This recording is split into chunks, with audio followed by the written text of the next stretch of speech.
Kalau pengguna motor yang lain yang sudah pakai motornya, yang sudah, aduh, buset.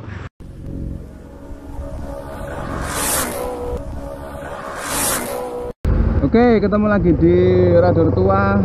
Kali ini sedikit pendapat saya tentang Honda CBR 150R 2016 yang major facelift yang baru diluncurkan sama dua pembalap MotoGP kawakan, si Baby Alien, Marc Marquez sama Dani Pedrosa. Nah, desainnya menurut saya wah, untuk motor kelas 150 cc, desain CBR 150R 2016 ini wah banget, sangat indah. Itu anu loh ya, pendapat pribadi saya, sampai belepotan saking semangatnya kalau ngomong. Kemudian untuk apa sih kita membandingkan motor? Wah, ini mirip ini nggak usah lah bro ya, nggak usah.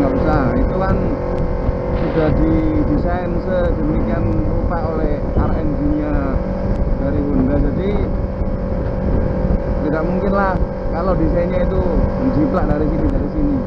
Sama seperti kayak R25 yang dikaitkan dengan Ducati Panigale, kemudian CBR 150R katanya mirip Yamaha R15. Menurut saya enggak mungkin lah itu.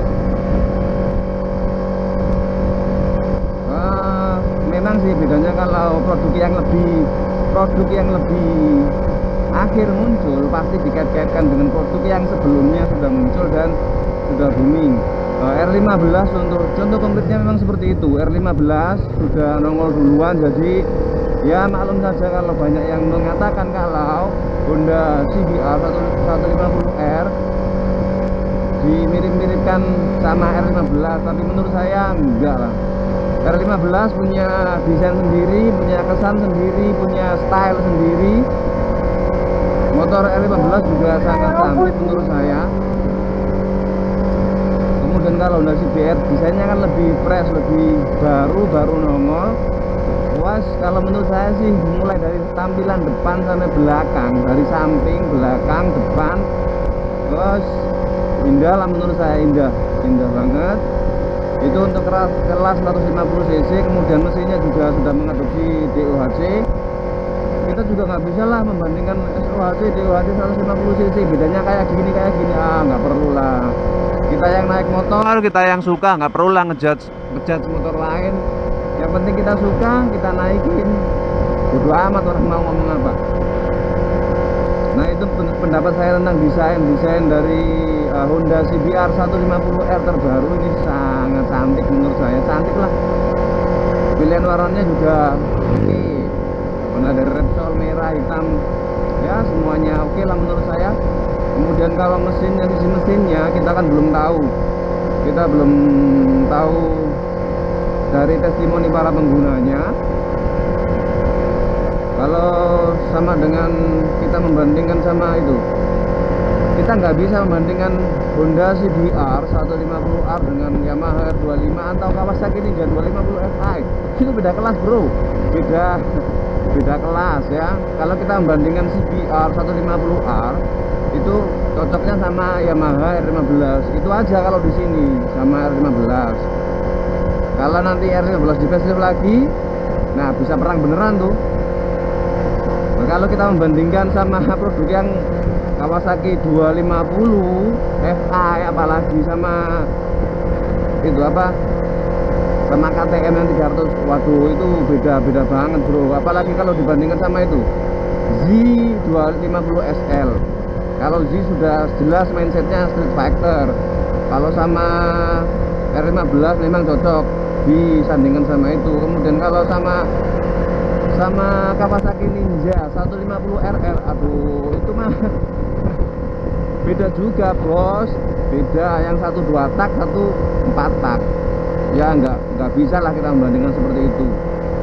Kalau dibandingkan sama itu Kawasaki apa ya namanya, lupa saya. Kawasaki, aduh, sampai kelupaan saking semangat ngomong. Apa ya, Kawasaki RR Mono yang 250 cc single cylinder itu pun tidak bisa disamakan, karena Kawasaki RR Mono silinder tunggal 250 cc. Nah, kalau Kawasaki RR Mono sandingnya sama Honda CBR 250 itu baru sama-sama silinder tunggalnya. Beda lagi nanti kalau keluar sama CBR 250 RR yang katanya 2 silinder, nah itu baru bisa dibandingkan, diversuskan sama Yamaha R25 atau Kawasaki Ninja FI. Tadi terlepas dari semua itu, kembali lagi ke yang saya sampaikan, bahwa apapun motornya, kita ini biker bro. Mau naik motor apapun, yang penting kita suka, nggak perlu lah ngejat motor sebelah seperti ini, motor ini seperti itu. Kita suka dengan motor yang kita naiki, lengkap dengan kelebihan dan kekurangannya, itu aja sih menurut saya. Kembali lagi juga ke CBR tadi, mungkin untuk pengguna CBR lama juga sedikit kecewa ya, karena jarak faceliftnya, apalagi yang ini rombakan hampir total untuk fairingnya, ya mungkin sedikit mengecewakan bagi pengguna lama. Sama kasusnya kayak CBR yang diimpor dari Thailand dulu. Nah, ketika itu harganya tinggi, tapi ketika muncul facelift dari Indonesia, harganya jatuh banget, hampir 10 juta. Nah, itu PR juga sih mungkin buat para pabrikan. Ya memang mereka menjual produk, tapi ketika masalahnya adalah konsumen yang loyal, ya kalau menurut saya jarak facelift sebaiknya sih mungkin di kisaran 3 atau 4 tahun lah. Itu menurut saya, biar penunggang yang lama itu masih bisa menikmati motornya, masih bisa menikmati keindahan motornya dengan nyaman, tanpa aduh bentar lagi muncul yang baru, sampai bilang nyesel nih beli motor ini. Waduh, janganlah bro ya, nggak usah. Kita beli motor, kita sudah timbang baik-baik, apapun yang muncul yang baru. Kalau kita punya uang sih enak, kalau punya uang banyak tinggal jual beli lagi. Tapi kalau budgetnya kayak saya ini, nah kayak saya yang sederhana lah, nggak bukan orang kaya. Ini sudah saya pilih masa-masa, jadi mau muncul motor apapun saya cuma upload saja, nggak pingin sih beli. Dulu pernah punya Honda Tiger 200 cc itu, sejak itu untuk naik motor yang saya sukai lebih dari kurang dari 200 cc, kayaknya kalau turun kelas saya nggak serak aja. Makanya saya beli yang 250 cc. Nah, kembali lagi ke CBR yang tadi, menurut saya juga kalau memang pengen beli motor, ya bisalah beli Honda CBR sebagai referensi. Desainnya ciamik, mesinnya oke.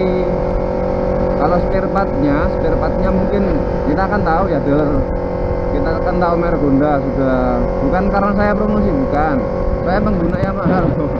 Saya pengguna Yamaha, tapi saya tidak mau mendewakan satu merek saja, karena kita konsumen, kita yang beli, kita yang diuntungkan, dan kita juga bisa ngasih kritik. Sama seperti Yamaha Vision dan CBR dan CB150 yang desainnya sudah jelas diaplikasikan dari para konsumennya, sehingga perubahannya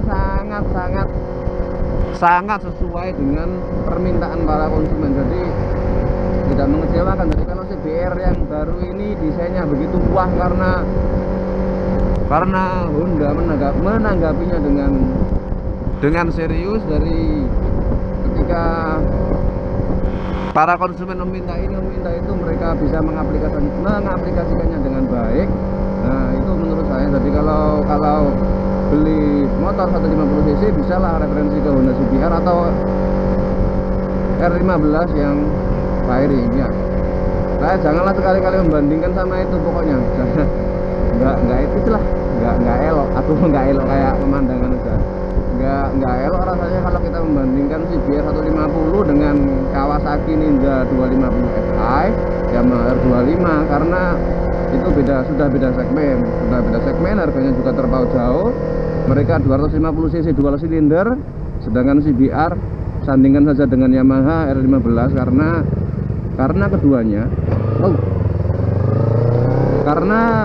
keduanya 150 cc, silinder tunggal, motor sport, firing. Nah itu saja sih menurut saya kalau pendapat saya tentang Honda CBR. Masalah mesin kan belum kalau mesin performanya gimana kan test rate-nya sendiri belum ada, kemudian dari konsumen juga belum ada. Kalau masalah spek mesin ya tunggu testimoni dari para pemakai, mungkin sekitar 4 atau 3 bulan baru nanti muncul di blog-blog besar. Pasti ada yang mengulas tentang sisi kelebihan kekurangan dari Honda CB, tapi untuk Honda CBR 150R. Tapi untuk saat ini menurut saya Honda CBR 150R memang ganteng permanen lah, cantik, sangat cantik, sangat indah. Ini juga naksir, tapi enggak lah, kalau mau beli CBR enggak. Saya suka dengan ini motor, saya masih suka dengan ini, dan saya juga pengennya sih enggak turun kelas lah.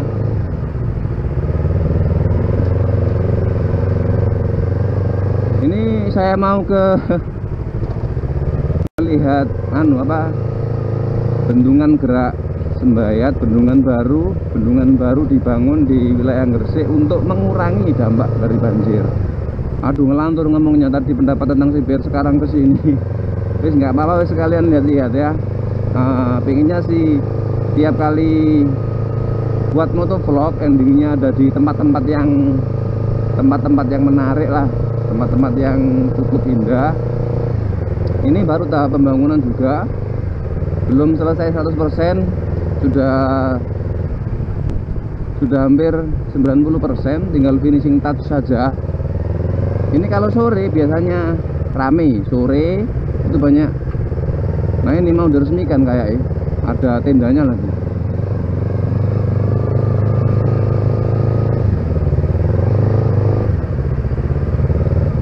Ya kayaknya mau diresmikan ini bendungan gerak Sembayat untuk membelokkan arah aliran sungai, biar wilayah Gresik kan wilayah bunga itu sering banjir. Jadi di aliran sungainya dipecah dari dua.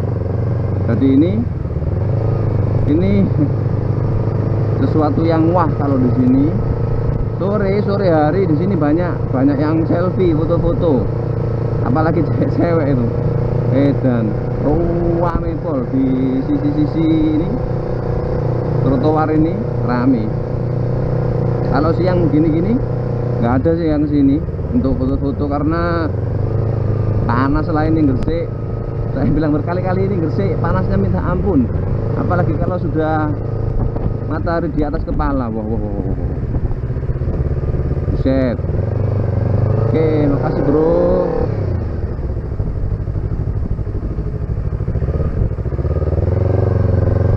Nah ini bendungan gerak Sembayat sebagai ending untuk video saya kali ini tentang pendapat rider tua tentang Honda CBR 150. Kalau kamu memang menginginkan motor ini dari dulu, ya belilah, silakan beli. Kalau pengguna motor yang lain yang sudah pakai motornya, yang sudah buset gasut, yang sudah ada motor, nggak usah nyesel lah ya, nggak usah nyesel. Apapun motornya, kita yang pakai, kita yang suka. Urusan orang mau bicara apa, silahkan saja. Ini finishing dari rider tua. Terima kasih telah menyaksikan. Sekali lagi buat yang sudi meluangkan waktunya untuk melihat video saya, rider tua juga sih enggak ya, cuma buat nama aja. Nanti kalau semakin lama kan usianya semakin tua. Jadi kalau nggak lucu kan kalau channelnya rider muda tapi orangnya sudah tua. Oke, sekali lagi ya bro, nggak usah perang lah, nggak usah perang komentar lah. Kita sesama biker, kita sesama penunggang motor, kita sesama penyuka motor. Apapun motornya, apapun yang kita punya, harga yang kita punya, harga yang kita punya lengkap dengan kelebihan dan kekurangannya. Ngomongnya kayak kayak Ustadz aja ya. Ya, tapi itulah pemikiran saya. Apapun yang kita suka, apapun motor kita, ya enjoy aja, enjoy riding with rider tua. Dadah.